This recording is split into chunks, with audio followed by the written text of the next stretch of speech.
या इंसान जे साम्हूं इस्लाम जो जेको हक़ीक़ी नज़रियो आहे उहो पेश न कयो वियो आहे। ऐं जेकॾहिं थोरो घणो को पेश कयो वियो आहे तॾहिं बि पंहिंजे हिकिड़े तेज़ ऐं तिखी सोच जी बुनियाद ते पेश कयो वियो आहे, जंहिंजी बुनियाद ते अक्सरो बेशतर ला इल्म इंसान, अण वाक़िफ़ इस्लाम इंसान इस्लाम के इंतिहा पसंदी जो नालो ॾियणु सॾु कनि था।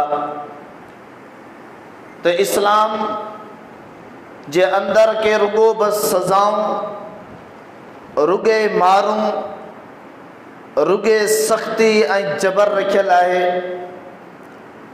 हक़ीक़त के ॾिठो वञे त हक़ीक़त ईअं न आहे। अल्लाह रब्बुल आलमीन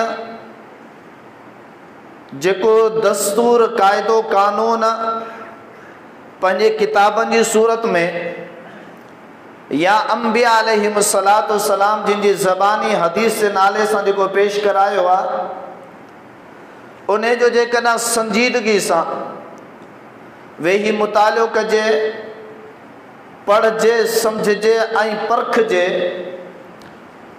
त जेतिरे क़दुरु मुंहिंजी नॉलेज मूंखे ॼाण आहे त रब्बुल आलमीन जेके पंहिंजा हक़ रखिया आहिनि, पंहिंजे हक़नि में अल्लाह साईं जो जेको वॾो अज़ीम हक़ आहे उहो वहदानियत आहे। अल्लाह साईं इन मामले में कंहिं बि क़िस्म जी का बि नरमी न रखी आहे। इन मामले में रब्बुल आलमीन कंहिं बि क़िस्म जी का बि नरमी न रखी आहे, का गुंजाइश न रखी आहे। तो उहा सोच, उहो नज़रियो तव्हीं अपनाए सघो। पर अल्लाह रब्बुल आलमीन पंहिंजे इन अज़ीम हक़ ते भी दुनिया में कंहिं पैगंबर के, दुनिया में कंहिं पावर वारे माण्हू के, दुनिया में कंहिं ताक़तवर माण्हू के इहो पावर नाहे ॾिनो, इहो हुकुमनामो नाहे ॾिनो, इहा इजाज़त नाहे ॾिनी त जेकॾहिं को माण्हू मूं रब सां शिरक करे त उनखे क़त्ल करे छॾियो। अल्लाह जो हिकिड़े पासे अज़ीम हक़ आहे। रब साईं इन हक़ जी भनकड़ी ते जेके पंहिंजे तरफ़ां सज़ाऊं ॿुधायल आहिनि, उनजे मुक़ाबले में ॿी का बि सज़ा कोन्हे का। पर अल्लाह साईं कंहिं हज़रत इंसान के इन जुर्म जे बुनियाद ते क़त्ल करण जो हुकुम न ॾिनो आहे। तव्हां इन ते हद लागू कयो, अव्हां इन ते सज़ा लागू कयो, अव्हां इन खे मारे छॾियो, इन जे जीअण जो हक़ न आहे। न, रब्बुल आलमीन उन जी इस्लाह जो हुकुम ॾिनो आहे। रब्बुल आलमीन उनखे सम्झाइण जो हुकुम ॾिनो आहे। रब्बुल आलमीन उनखे राहे रास्त ते आणण जो हुकुम ज़रूर कयो आहे। पर उन खां बाद में जेकॾहिं उहो हिकु त शिरक नथो छॾे ऐं शिरक न छॾींदे बि अञा बि जेकॾहिं बग़ावत इस्लाम ते लही करे मैदान में लही थो अचे झेड़े जे लाइ, पोइ रब्बुल आलमीन हुकुम ॾिनो आहे जिहाद जे नाले सां। त इन मुशरिक सां पोइ अमी विढ़ी सघो था, इन मुशरिक खे पोइ अमी क़त्ल करे सघो था। जॾहिं हू पाण बग़ावत करे मैदान में लही अचे इहो गुनाह करण खां पोइ बि, तो पोइ तव्हां सां विढ़ी सघो था। वगरना तव्हांखे का बि इजाज़त कान्हे का त कंहिं मुशरिक खे तव्हां का सज़ा, का हद लागू करे उन जो हयाती जो ख़ात्मो कयो। रब्बुल आलमीन पंहिंजे हक़ जे मामले में बि कंहिंखे इहो इख्तियार नाहे ॾिनो। छा जी इंतिहा पसंदी आहे? अंदाज़ो त लॻायो वञे रब्बुल आलमीन जो ॿियो हक़ आहे नमाज। नमाज रब्बुल आलमीन जो हक़ आहे, पर सॼी शरीयत इस्लामिया में रब्बुल आलमीन बेनमाज़ी जेको थिए थो, नमाज जो इनकार करे थो, अल्लाह उन जो ॾोह ॿुधायो आहे। अल्लाह रब्बुल आलमीन उन जो वबाल ॿुधायो आहे, त दुनिया में उन जी हयाती सुकून खां ख़ाली थी वेंदी, दुनिया में उन जी इज़त ख़तम थी वेंदी हले, दुनिया में बेबरकती थी वारी ज़िंदगी गुज़ारींदो, दुनिया में अल्लाह जे तरफ़ां जेके रूहानी मुसीबतूं आज़माइशूं उहे ईंदियूं रहंदियूं। पर रब्बुल आलमीन इन मामले में भी कंहिं हर आयरे गहरे नथू गहरे इंसान के आर्डर नाहे ॾिनो, को हुकुम नाहे ॾिनो त तूं हर बेनमाज़ी खे क़त्ल कंदो वञ। अल्लाह रब्बुल आलमीन जो हक़ आहे नमाज़, पर रब्बुल आलमीन बेनमाज़ी के जे बारे में कुरान में हदीस में हद लागू करण जो हुकुम न ॾिनो आहे। हा, जेका रियासत आहे उहा तअज़ीरी तौर सज़ा ॾेई सघे थी, तअज़ीरी तौर क़ैद करे सघे थी, तअज़ीरी तौर जेकॾहिं रियासत पंहिंजे तरफ़ां का सज़ा लॻाए त लागू करण जो हक़ रखे थी, वगरना ईमानी तौर अल्लाह वटां जेके नमाज जे करे फ़ाइदा थींदा उहे रब्बुल आलमीन जे तरफ़ां बंदि थी वञनि था। इहा अल्लाह ताला जो हक़ आहे नमाज। नमाज सां जेतिरा इंसान जा ज़ाती फ़ाइदा आहिनि ओतिरा बाक़ी मुआशरती फ़ाइदा बि आहिनि, इंसान जी बाक़ी ज़िंदगी जा बि फ़ाइदा आहिनि। जेकॾहिं को इंसान नथो पढ़े तो उहो ईमान जो उनजो मसइलो थिए थो, पर रब्बुल आलमीन उनखे ईअं क़त्ल करण जो सज़ा जो हुकुम न ॾिनो आहे जीअं हिकिड़े ज़ानी जे लाइ ॾिनो आहे। रब्बुल आलमीन बेनमाज़ी जो ईअं हथ कटण जे लाइ हुकुम न ॾिनो आहे जीअं चोर जो हथ कटण जो हुकुम ॾिनो आहे। रब्बुल आलमीन बेनमाज़ी के ईअं कोड़ा लॻण कुटण मारण जो हुकुम न ॾिनो आहे जीअं हिकिड़े ग़लति बयानी कंदड़ कूड़ ॻाल्हाईंदड़ माण्हू जे लाइ सज़ा आहे। अल्लाह रब्बुल आलमीन जी तौहीद हक़ आहे, नमाज रब जो हक़ आहे, ज़कात इतां खां हुकूकुल इबाद शुरू थियनि था, इतां खां हुकूकुल इबाद शुरू थियनि था। अल्लाह रब्बुल आलमीन जेके भी तक़रीबन सज़ाऊं लागू कयूं आहिनि उहे हुकूकुल इबाद जे मामलात में लागू कयूं आहिनि। त अमीं रब्बुल आलमीन जे हक़नि में त धाड़ा हणूं पिया, अल्लाह रब्बुल आलमीन अवां खे माफ़ करे, रब सज़ा ॾिए, रब्बुल आलमीन अवां खे ईमान में रखे, अवां जो ईमान ख़त्म करे, उहा अलॻि ॻाल्हि आहे। पर जॾहिं मसइलो ईंदो हुकूकुल इबाद जो, जॾहिं मसइलो ईंदो हज़रत इंसान जो, जॾहिं मसइलो ईंदो मुआशरत जो, जॾहिं मसइलो ईंदो इंसान जी इज़त जो, जॾहिं मसइलो ईंदो इंसान जे माल जो, जॾहिं मसइलो ईंदो इंसान जी ज़िंदगी जे माहौल जो, उतां खां रब्बुल आलमीन को कंप्रोमाइज़ नाहे रखो। अल्लाह जे पैगंबर भी का नरमी न रखी आहे। अल्लाह साईं जेके हदूं लागू करायूं आहिनि उहे दुनिया जी बका जे लाइ, माहौल जी बका जे लाइ, माण्हू जे सुकून जे लाइ, माण्हू जी इज़त जे लाइ। अवां किथे बि हुजो, कहिड़ी बि हालत में हुजो, घुमो फिरो, खाओ पियो सुकून सां। अल्लाह रब्बुल आलमीन हदूं इन जे लागू करायूं आहे। अल्लाह रब्बुल आलमीन जे क़ुरान पाक खे खणो, अल्लाह साईं अमल जो ज़िक्र कयो आहे। अमल खे आम मुतलक माना में वठिजे त हर कम खे चइबो आहे। पोइ उहो कमु सुठो बि आहे, उहो कमु बुछड़ो बि थी सघे थो। सुठो कमु तॾहिं चयो वेंदो जॾहिं इंसान जे पंहिंजे फ़ाइदे, मुआशरती फ़ाइदे, रब ऐं रसूल जी फरमाबरदारी वारो हुजे, इहो सुठो अमल आहे।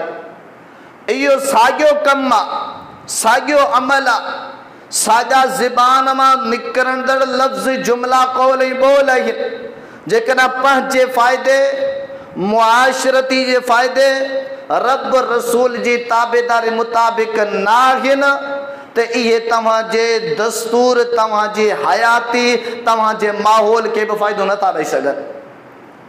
इतां सब खां पहिरियां जेको बिगाड़ पैदा थींदो बुछड़ाई वारे अमल सां ऐं कूड़ ॻाल्हाइण सां, ग़लति बयानी करण सां, तोहमतूं हणण सां या अहिड़ा जुमला इस्तेमाल करण सां जिन जी का माना न हुजे, इशारतन किनायतन, उहे सभु जा सभु हज़रत इंसान जी ज़िंदगी जे लाइ जंजाल बणिजी सघजनि था। हज़रत इंसान जी ज़िंदगी जो वबाल आहे। रब के ऐं रसूल सल्लल्लाहु अलैहि वसल्लम के इन ॻाल्हि में का परवाह कोन्हे का। अल्लाह से फरमायो मन अमीला, केर भी इंसान हुजे, मर्द हुजे या औरत हुजे, नंढो हुजे वॾो हुजे, कहिड़ा बि हुजनि, मन अमीला सालिहन, जंहिं को भी कम कयो, नेक कम कयई, भलो कम कयई। ऐं लफ़्ज़ सालिह जेको आहे इहो सुलह मज़ा निकितल आहे। सुलह साद लाम हा जी माना आहे दुरुस्तगी, सोहणो रस्तो इख्तियार करण, सुलह कराइण, फसाद के बिगाड़ के ख़त्म करण। फसाद ऐं बिगाड़ वारा जेके कम, जेके असबाब, जेके ॻाल्हियूं आहिनि, उन्हनि सभिनी खे ख़त्म करण खे अमल साले चइबो आहे। असां अमल साले छा खे सम्झो आहे? नमाज़ पढ़ीसूं साहब अधूरी सधूरी, ऐं नमाज़ बि पढ़ीसूं जंहिं नमाज़ मां पाण ई मुतमइन न आहियूं, जंहिं नमाज़ जो दस्तूर तौर तरीक़ो रसूलुल्लाह जे तरीक़े मुताबिक़ कोन्हे।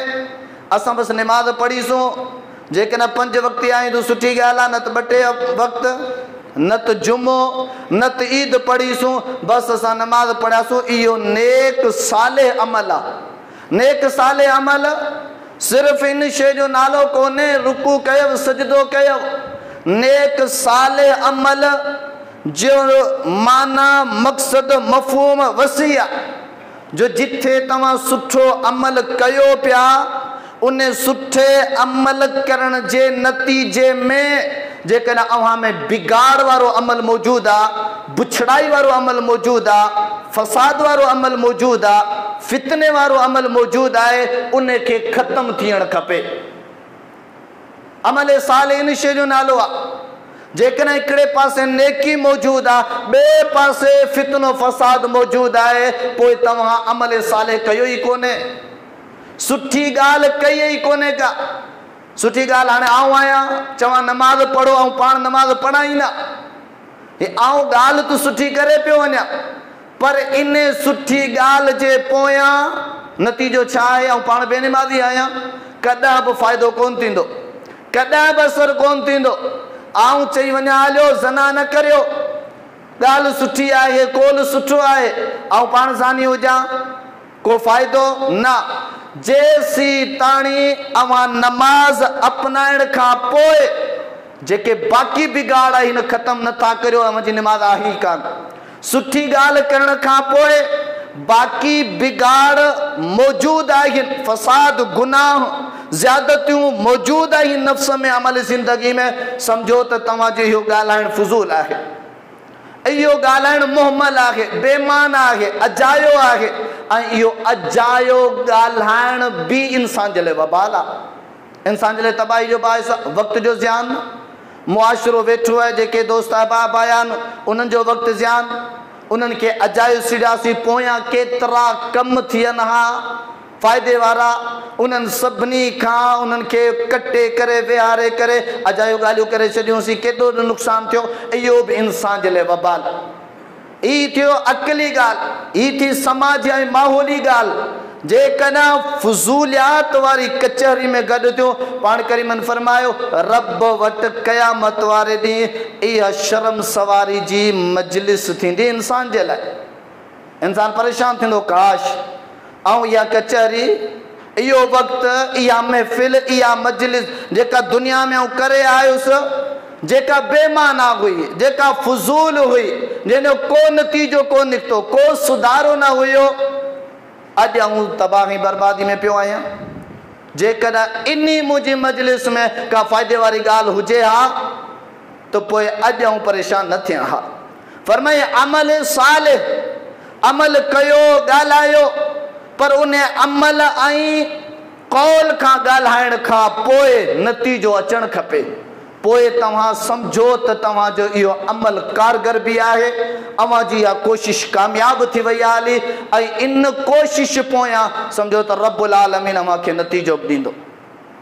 ही जेके हदूं रखियल आहिनि अव्वल मुआशिरे जी बका आहे, मुआशिरे ऐं समाज जी फ़ाइदे वारियूं ॻाल्हियूं आहिनि। अल्लाह रब्बुल आलमीन अॻिते फरमायो मन अमिल सालिहम मिन ज़करिन औ उन्सा व हुव मुमिन फलनुहयिन्नहु हयातुन तय्यबा। जंहिं बि नेक सालिह अमल कया, बिगाड़नि जो ख़ात्मो कयो, रब्बुल आलमीन फरमाए थो पोइ उन माण्हू जी ज़िंदगी जेका आहे न सुकून वारी ज़िंदगी गुज़रंदी, इत्मीनान वारी ज़िंदगी गुज़रंदी, परेशानियुनि खां ख़ाली ज़िंदगी गुज़रंदी, सुकून, राहत, इत्मीनान जेॾां निकिरंदो चवंदा आहिनि न कामयाबी कदम चुमींदी, इज़त ऐं इज़त, सुकून ऐं सुकून।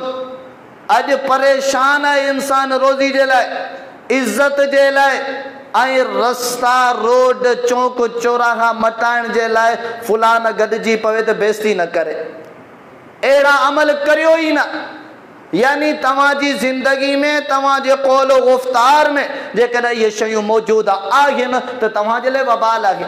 अल्लाह रब्बुल आलमीन फरमायो सुकून वारी ज़िंदगी, इत्मीनान वारी ज़िंदगी, पोइ फरमायईं त असां उनखे वरी आख़िरत में बि सुहिणो अजर ॾींदासीं। अल्लाह रब्बुल आलमीन प्यारे पैगंबर मोहम्मद रसूलुल्लाह सल्लल्लाहु अलैहि वसल्लम जिन जी बि इज़त जो, अज़मत जो, अदब जो, एतिराम जो हिकिड़ो पैमानो रखियो आहे। अल्लाह जो प्यारो पैगंबर बि हुकूक बाननि में आहे, जीअं बाननि जा बकियुनि जा हक़ आहिनि, ईअं हज़रत मोहम्मद रसूलुल्लाह सल्लल्लाहु अलैहि वसल्लम जिन जा बि हक़ आहिनि। पाण करीमन सल्लल्लाहु अलैहि वसल्लम ते जेको क़ुरान नाज़िल थियो फरमाई वसारिकु वसारिकतु फ़क़तउ अयदियहुमा। अल्लाह जो क़ुरान सूरतुल माइदा फरमाई सॼी दुनिया जे कंहिं बि कुंज कुठ में, कंहिं बि इलाइक़े में, कंहिं बि ज़मीन जे टुकड़े ते जेकॾहिं को बि माण्हू चोरी करे, को बि माण्हू कंहिंजी बि चोरी करे, पाण करीमन फरमायो उन चोरी जे माल जी क़ीमत उन दौर जे हिसाब सां 4 दीनार, उन दौर जे हिसाब सां 4 दीनार आहे। पोइ इन चोरी कयल माल जे बदिले में इन चोर जो हथ कटबो, इन चोर जो हथ कटबो। अल्लाह जे प्यारे पैगंबर मोहम्मद रसूलुल्लाह सल्लल्लाहु अलैहि वसल्लम इहा जेका सज़ा आहे सिर्फ़ ॿियनि जे लाइ लागू कान कराई, आई चऊं हा न त भई इहा सज़ा नबी रुगो ॿियनि लाइ ॿुधाई, तॾहिं नऊज़ो बिल्लाह ॻाल्हि थिए हा त नबी इंतिहा पसंदि हुयो, इस्लाम इंतिहा पसंदि हुयो न। पाण करीमन सल्लल्लाहु अलैहि वसल्लम जिन जे हयात तय्यबा में, सही बुखारी अल्फाज़नि में, दीगर कुतुब हदीस जे अल्फाज़नि में, सुनन इब्न माजा में, किताबुल हुदूद में रिवायत मौजूद आहे। पाण करीमन वटि हिकिड़ो केस आयो आहे हिकु औरत जो, उन जो नालो बि फातिमा आहे, पर उहा धीउ आहे असद जी। हेॾां ॿी फातिमा आहे जेका धीउ आहे मोहम्मद रसूलुल्लाह सल्लल्लाहु अलैहि वसल्लम जी। उन औरत फातिमा रज़ियल्लाहु अन्हा सहाबी आहे, उन चोरी कई आहे। केस आयो मिठड़े मोहम्मद रसूलुल्लाह सल्लल्लाहु अलैहि वसल्लम वटि, अल्लाह जा बि न औरत चोरी कई आहे। पाण करीमन फरमायो इन जो हथ कटबो, इन जो हथ कटबो। भला जेकॾहिं हथ कटण सां नबी खे छा पे मिलियो, रब खे छा पे मिलियो, नबी जो को फ़ाइदो या नबी जो को नुक़सान, रब जो को फ़ाइदो या रब जो को नुक़सान। ही जेको न लिबरल लॾो आहे, आज़ादी खपे असांखे, इंतिहा पसंदी न खपे असांखे। ऐं पोइ वरी ॾिसो जेॾीमहिल इन्हनि जे घरनि मां ई चोरियूं कयो, इन्हनि खे ई रोड ते ॿियारे ॿ मुचड़ा हणी गाॾी फुर कयो न, पोइ ॾिसो कीअं जी वाह वाह थिए। बाबा छाजी आहे, आज़ाद आहे, असांजी मर्ज़ी आहे न। तव्हां चओ था त इहा चोरी न थिए, असांखे केरु घटि वधि न ॻाल्हाए, असांजी इज़त नामूस इफ़त बाक़ी रहे, तो पोइ तव्हांखे इस्लाम अपनाइणो पवंदो। जंहिं इन्हनि शयुनि जी सज़ा रखी आहे, जेकॾहिं न त पोइ सभु कंहिंजी पंहिंजी मर्ज़ी आहे। पाण करीमन सल्लल्लाहु अलैहि वसल्लम वटि इहो केस आयो, सिफ़ारिशी आया। नबी सल्लल्लाहु अलैहि वसल्लम कंहिंजी ॻाल्हि ॿुधंदो? सलाह करे चऊं त उसामा रज़ी अल्लाहु अन्हु, जेको नबी सल्लल्लाहु अलैहि वसल्लम जिन जो वात सॼो पुट पी आहे, ग़ुलाम पी आहे, इन खे अॻियां कयो, नबी वटि सिफ़ारिश कंदो ऐं पोइ नबी सल्लल्लाहु अलैहि वसल्लम जी सिफ़ारिश क़बूल कंदो, ही सज़ा खां बची वेंदी आहे। पाण करीमन सल्लल्लाहु अलैहि वसल्लम वटि ॻाल्हि पुगी। पाण करीमन चयो, छा तव्हां रब जे रखियल हथनि में सिफ़ारिश था कयो? ख़बरदार, ही त फातिमा धीअ असद जी आहे, पर हिते जेकॾहिं फातिमा धीअ मुहम्मद रसूलुल्लाह जी चोर हुजे हा न, त आउं मुहम्मद उन जो बि हथ कपियां हा, छो जो इन में मुआशिरे जे माल जी बकाही ऐं अमुन आहे। ही आहे मुहम्मद रसूलुल्लाह सल्लल्लाहु अलैहि वसल्लम। अल्लाह रब्बुल आलमीन जे बाक़ी इंसाननि जे माल जा, पाण करीमन फरमायो, जंहिं बि कलमो पढ़ियो उहो क़त्ल करण खां अमुन में अची हलियो, उन जी जान बि महफ़ूज़ आहे, उन जो माल बि महफ़ूज़ आहे, उन जी इज़्ज़त बि महफ़ूज़ आहे।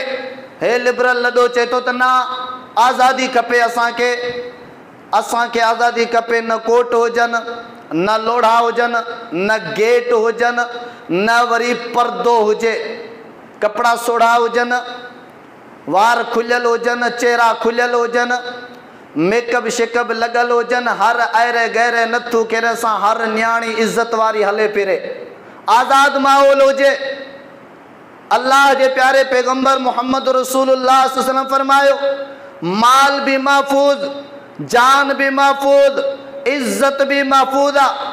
पाण करीमन सल्लल्लाहु अलैहि वसल्लम इहो कलमे गो वारनि जे लाइ ऐलान कयो, पर जेके अञा उहे माण्हू जेके काफ़िर आहिनि, अञा उहे माण्हू जेके यहूद नसारा आहिनि, पाण करीमन सल्लल्लाहु अलैहि वसल्लम ऐं क़ुरान जो सबक़ छा, तालीम छा, अमुन जो पैगाम छा, उन्हनि जी बि छेड़खानी मुसलमाननि खे नाहे करणी।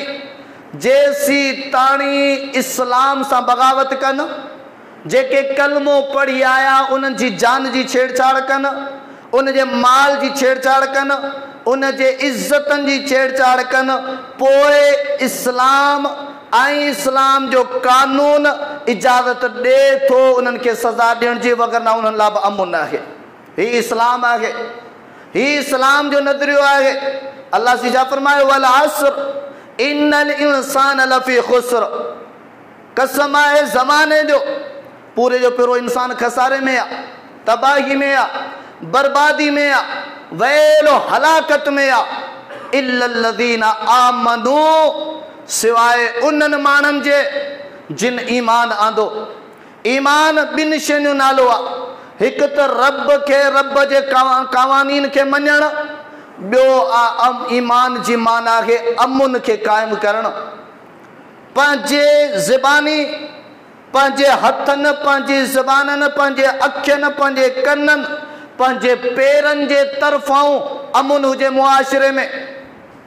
ज़बान सां कंहिंखे तकलीफ़ नाहे ॾियणी, ज़बान सां कंहिं ते तोहमत नाहे लॻाइणी, हथ सां कंहिंखे नाहक मारणो नाहे, हथ सां कंहिंजी दौलत ते, कंहिंजी प्रापर्टी ते कब्ज़ो नाहे करणो, हथ सां चोरी नाहे करणी, हथ सां कंहिंखे ज़ुल्मनि नाहे मारणो, क़त्ल नाहे करणो, पेरनि सां चोरी ॾांहुं हली नाहे वञणो, पेरनि सां कंहिंजी इज़त जो जनाज़ो कढण जे लाइ नाहे हली वञणो। अल्लाह रब्बुल आलमीन फरमायो, जिथे तव्हां दिल में ईमानियात जो इक़रार कंदो, उते तव्हांखे हथनि सां अमुन क़ाइमु करणो पवंदो, हथनि खे रोकणो पवंदो, पेरनि खे रोकणो पवंदो, पंहिंजी शर्मगाह ते कंट्रोल करणो पवंदो, पंहिंजी ज़बान ते कंट्रोल करणो पवंदो। कुल्लिल मुमिनीन यग़ुज़्ज़ू मिन अब्सारिहिम व यहफ़ज़ू फ़ुरूजहुम, रब्बुल आलमीन ऐलान करायो, मिठड़ा हबीब, जेके बि मोमिन आहिनि सभिनि खे हुकुम ॾे त पंहिंजे अखियुनि खे झुकाए रखनि, ॿिए जी इज़त ते न पवनि। छा थींदो? ज़ालिका अज़का लहुम, इज्जत में इजाफो थींदो, तव्हांजो हया मुआशरे में रहिजी वेंदो, अवांजी लाज रहिजी वेंदी हली, अवी मुआशरे में हिकिड़ा सुठा बेहतरीन अनमोल उम्दा माण्हू सॼा वेंदा हलिया। अल्लाह रब्बुल आलमीन चए थो अमुन वारा माण्हू इहे, हिकु ईमानियात ते दिलों ईमान आणणु, ॿियो अखियुनि सां, ज़बान सां, हथनि सां, पंहिंजे जिस्म सां अमुन क़ाइमु करणु। पंहिंजे जिस्म जे कंहिं बि उज़वे सां कंहिं बि उन शइ ते धाड़ो नागे हणणो इजाज़त न ॾिनी आहे इस्लाम, जेको ॿिए कंहिंखे ईज़ाए, ॿिए कंहिंजे लाइ तकलीफ़ जो सबबु थिए। हीअ आहे इस्लाम। फरमाई पूरो इंसान तबाही बर्बादी में आहे, सिवाय उन जे जंहिं ईमानियात खे मञियो ऐं अमुन पंहिंजे नफ़्स खां क़ाइमु करणु शुरू कयईं, उहो माण्हू कामयाब। व अमिलु सालिहात, ऐं उहे अमल कयईं, उहे कम कयईं जिन्हनि जो नतीजो, जिन्हनि जी रिज़ल्ट सुलह, फसाद ख़तमु, बिगाड़ ख़तमु, अमुन, मोहब्बत, भाईचारो क़ाइमु थिए, उहे माण्हू कामयाब थींदा, उहे माण्हू इज्जतनि जा मालिक थींदा। अल्लाह रब्बुल आलमीन ज़ना जी सज़ा लागू कई आहे न, जेकॾहिं पंहिंजे मुआशरे में हिकिड़े कंहिं ज़ानी ते सज़ा लॻी वञे हली, ॿुधायो बाक़ी केरु ज़ना करण जी जुरत कंदो? बाक़ी केरु ज़ना करण जो सोचींदो? इन में अल्लाह खे कहिड़ो फ़ाइदो आहे, इन में रसूलुल्लाह खे कहिड़ो फ़ाइदो आहे, इन में मूं मौलवी खे कहिड़ो फ़ाइदो आहे, इन में क़ुरान खे कहिड़ो फ़ाइदो आहे? इन में फ़ाइदो आहे ॿाननि जी इज़त, ॿाननि जूं निगूं महफ़ूज़ रहंदियूं। चवंदा इस्लाम इंतिहा पसंदि आहे, इस्लाम खे पढ़ियो ई कोन्हे, इस्लाम खे सम्झो ई कोन्हे। हिकिड़ा जाहिल अनपढ़, ॿियो मौलवियनि जो बि अक्सरो बेशतर तबको जेको आहे न, हिकु ॿिए ते फ़तवा कुफ़र हणण में पूरा लॻा पिया आहियूं बसि। ऐं ॿियो उबतियूं सुबतियूं करामतूं ॿुधाए करे जन्नत में पहुचाइण आहियूं बसि। बाक़ी जेको मुआशरे जी असुल शइ बका आहे, उहा ॿुधाइण वारो केरु तयारु ई न आहे। ऐं असांजो मुआशरो बि इन शइ खे ॿुधण जे लाइ तयारु न आहे। अल्लाह रब्बुल आलमीन ज़ना जी सज़ा रखी, ज़ानी जेकॾहिं ॿई ॼणा गैर शादीशुदा हुजनि, रब्बुल आलमीन फरमायो 100 कोड़ा लॻंदा, 100 कोड़ा लॻंदा, ऐं 1 साल जे लाइ उनखे मुल्क निकाले ॾिबी। केॾो वॾो जुर्म आहे, पर रब्बुल आलमीन सज़ा एतिरी रखी आहे जो जान बाक़ी रहे ऐं ॿियनि जे लाइ इबरत थी वञे हली। अल्लाह रब्बुल आलमीन फरमायो त पाण करीमन में फरमायो त जेके ज़ानी शादीशुदा हुजनि, जेके ज़ानी शादीशुदा हुजनि, उन्हनि खे तव्हां मारे छॾियो। पर अवाम न, रियासत हुकूमत, इन में भला मारे छॾण में रब जो फ़ाइदो कहिड़ो आहे, रसूलुल्लाह जो फ़ाइदो कहिड़ो आहे, इस्लाम जो फ़ाइदो कहिड़ो आहे? मुआशरे जो फ़ाइदो आहे, इंसान जी इज़त जो फ़ाइदो आहे, समाज जी बाक़ियात जो फ़ाइदो आहे, जो वरी कंहिंखे जुरत ई कान थींदी इहो कमु करण जे लाइ। एतिरे क़दुरु अल्लाह रब्बुल आलमीन, ऐं ईअं न जंहिंसां तव्हांजो इख़्तिलाफ़ थिए, जंहिंसां तव्हांजा नज़रियाती तनाज़ुआत थियनि, बसि डंडो खणो, कुहाड़ी खणो, बंदूक खणो, हणी हुनखे क़तल करे छॾियो, हा हिनखे मूं फिलाणी सां ॾिठो इहो कारो आहे। न, शरीयत चयो या त ख़ुदि एतिराफ़ करे। हज़रत मुहम्मद रसूलुल्लाह सल्लल्लाहु अलैहि वसल्लम जे नबवी दौर में, मदीने तैयबा जी ज़िंदगी जो दौर आहे, हज़रत माइद रज़ी अल्लाह अन्हु आयो आहे। पाण करीमन सल्लल्लाहु अलैहि वसल्लम वेठा आहिनि, अची करे साम्हूं, या रसूल अल्लाह मूंखां ई गुनाह थी वियो आहे, मूं ते सज़ा लागू कयो। पाण करीमन फरमायो ॾे ख़बर, दीवानो त कोन थी वियो ई हलियो, ऐं मोह फेराए छॾियो। वरी साहबी साम्हूं फिरी आयो, 3 दफ़ा ईअं थियो। पोइ पाण करीमन सल्लल्लाहु अलैहि वसल्लम जिन साहबा खे हुकुम ॾिनो त हाणे तव्हां इन ते सज़ा लागू करे छॾियो।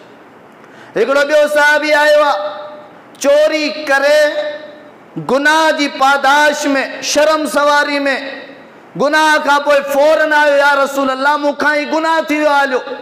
पाण करीमन सल्लल्लाहु अलैहि वसल्लम हथ कटियो। हथ कटण खां पोइ उन सहाबी रसूल जा ख़बर कहिड़ा अल्फाज हुया, जी हमद आहे, साराह तारीफ़ आहे उन रब्बुल आलमीन जी जंहिं हिन गलीज़ हथ के मुझे जिस्म का परे करे मुझे जिस्म जे मता बाकी इल्ज़ामात या बाकी सज़ा का बचाए छॾियो आहे। सज़ाऊं हर अहिड़े गहरे नथू गहरे आम माण्हू जे इख्तियार में भी ना आहिनि। आई सज़ाऊं जेसी ताणी खुद मुजरिम एतराफ़ न करे तेसी ताणी सज़ा लगाइण जो कंहिंखे हक़ भी ना आहे। नंबर 2 उहे निशानियूं ज़ाहिर थियनि। नंबर 3 गवाह मौजूद हुजनि। ही इंतिहा पसंदी आहे, खुद एतराफ़ करे गवाह मौजूद हुजनि, आइनी शाहिद मौजूद हुजनि, ऐं उहे निशानियूं ज़ाहिर थियनि। पोइ शरीयत चयो आहे त इन ते सज़ा लॻायो। शरीयत केतिरे हद ताणी अमुन ॾिनो, इज़त ॾिनी त इन खे एसी ताणी तव्हां सज़ा नथा ॾेई सघो जेसी ताणी इन खां इहे शयूं साबित न थियनि। ऐं सज़ा ॾियण में रब रसूल जो को फ़ाइदो कोन्हे। रब्बुल आलमीन जी हिन धरती ते जेकॾहिं अदलो इंसाफ़ क़ाइमु थिए तॾहिं बि हू रब आहे, हू बेपरवाह आहे, हू सारायल आहे, हू गनी आहे, हू खालिक ऐं मालिक आहे, हू मुश्किल कुशा बेपरवाह आहे। जेकॾहिं सॼी दुनिया ते ज़ुल्म ज़ालिमाना ही दस्तूर हली पवे न तॾहिं बि हुन जी खुदाई में, हुन जी किबरियाई में कंहिं क़िस्म जी का कमी कोन थींदी। रसूल अॼु बि रसूल आहे, पहिरियां बि रसूल हो, सॼी मखलूकात खां भलो हो, भलो आहे, भलो रहंदो। हाणे ही उम्मत उन जो दीन अपनाए तॾहिं बि रसूल पंहिंजे मक़ाम मर्तबे ते आहे। अपनाईंदी उम्मत जो भलो आहे। जेकॾहिं दीन इस्लाम के न अपनाईंदी, दीन इस्लाम के इंतिहा पसंदी जो नालो ॾेई करे अयाशी फहाशी माल इज़तनि जा नफ़्सनि जा जनाज़ा कढंदी तॾहिं बि रसूल ते को असर कोन पवंदो, उन जो मक़ाम मर्तबो घटि कोन थींदो। उम्मत इंसान पाण तबाह ऐं बर्बाद थींदो। अज़ीज़ दोस्तो, इस्लाम अमुन जो गहवारो आहे। इस्लाम लफ़्ज़ इस्लाम आहे, इन जी माना है ज़ख़्मनि खां महफूज़। ज़ख़्म पोइ जिस्मानी हुजनि, ज़बानी हुजनि, या इज़तनि जा हुजनि, या माली हुजनि, या कब्ज़े जा हुजनि, छा जा बि हुजनि, इस्लाम जी माना आहे ज़ख़्मनि खां महफूज़। ईमान जी माना आहे अमुन, भाईचारो। अंदाज़ो लगायो, इस्लाम अज़ीज़ दोस्तों बुजुर्गो का इंतिहा पसंदी न ॿुधाई आहे। ऐं इंतिहा पसंदी जी इस्लाम इजाज़त भी कोन थो ॾिए। रही आयाती त इंशाअल्लाह वरी इन मौज़ू ते ॿियो जुमो पढ़ाईंदासीं। अल्लाह साईं खां दुआ आहे त अल्लाह से मूंखे अव्हां खे क़ुरान पाक हदीस पाक पढ़णु सम्झणु पंहिंजी इस्लाह करण जी तौफ़ीक़ अता फ़रमाए। आमीन। वाखिर दावाना अनिल हम्दुलिल्लाह।